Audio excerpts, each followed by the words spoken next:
К обсуждению Конституции в День независимости главу государства вынудило вчерашнее заявление бывших членов Временного правительства. 8 из 11 чиновников переходного периода подписали обращение. Как подчеркнул Алмазбек Атамбаев, если убрать из текста откровенную ложь и домыслы, то главные тезисы этого заявления заключаются в том, что в 2010-м был выбран разделяемый всеми проект Конституции, а граждане на референдуме сделали по-настоящему осознанный выбор. Во-первых, Конституция 2010 года не ввела в стране парламентскую систему управления. Эта Конституция привела нас к президентско-парламентской системе правления. И в ней заложены все условия для создания авторитарного режима. Я думаю, это обусловлено психологией одного из авторов. Все условия для авторитаризма заложены. Вот почему надо ее менять, раз народ голосовал за парламентскую систему. Во-вторых, неправда, что граждане сделали полностью осознанный выбор. Большая часть избирателей просто не знала, например, о том, что на референдуме они еще и выбирают и президента страны. Выбирают президента страны, пускай на 1,5 года.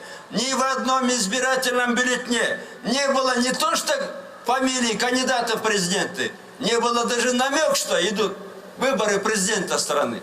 На том референдуме мы фактически легализовали Отунбаеву в качестве главы государства. И тогда это был правильный шаг, потому что никто не хотел иметь дело с провинщиками. Никто. Именно поэтому с первых дней, с первой нашей встречи в ночь с 7 на 8 апреля 2010 года я был против создания Временного правительства. Я был против того, чтобы так спешно меняли Конституцию. Потому что парламент был готов избрать Отунбаеву спикером. И тогда она автоматически становилась исполняющим обязанности президента. И мы могли пойти легитимным путем. И возможно, этот путь был бы менее кровавым.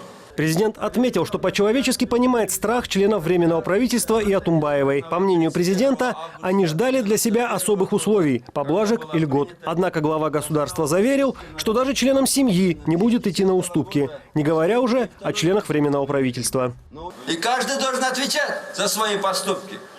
И я уверен, что некоторые члены Временного правительства должны рано или поздно ответить и за мародерство, и за банковские ячейки, и за подстрекательство сепаратистов во главе с Кадыржаном Батыровым, и за организацию побега Кадыржана Батырова, и за использование некоторыми членами Временного правительства служебного положения для незаконного обогащения. Некоторые из них, которые в 2009 году просили у меня деньги на сигареты и хлеб, сегодня ездят на джипах. Миллионеры пишут сразу напрямую в Венецию.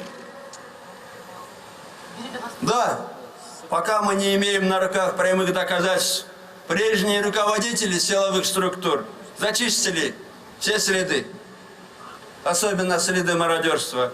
Но я уверен, вы знаете, рано или поздно все тайное становится явным. Глава государства напомнил бывшим членам Временного правительства то отношение, которое было к ним после прихода к власти. Президент подчеркнул, нынешняя стабильность – это не заслуга действующей Конституции и членов ВП. Если вы уже забыли, Роза Исааковна, то мы прекрасно помним, какой бардак был после принятия новой Конституции. Как вам в самой парламенте затыкали рот сразу же после принятия новой Конституции и избрания нового парламента. Как лихорадило нашу страну 4 года. С весны 10-го до весны 14-го. Потому что в этой Конституции заложены все мины для хаоса. И чтобы не было вертикали власти, и чтобы был бардак. Мы помним бесконечные митинги, перекрытие дорог, захваты районных и областных администраций. Мы это прекрасно помним. Не надо нас пытаться считать за дураков и манкуртов без памяти. И только 2 года назад, буквально 2 года назад, этот хаос был остановлен. И был остановлен благодаря выдержке и мудрости народа Кыргызстана. Глава государства подчеркнул, что поправки в действующий основной закон страны помогут ликвидировать все те мины, которые были заложены конкретными людьми для достижения собственных интересов. Игорь Потанин, Манас Бакешев, НТС.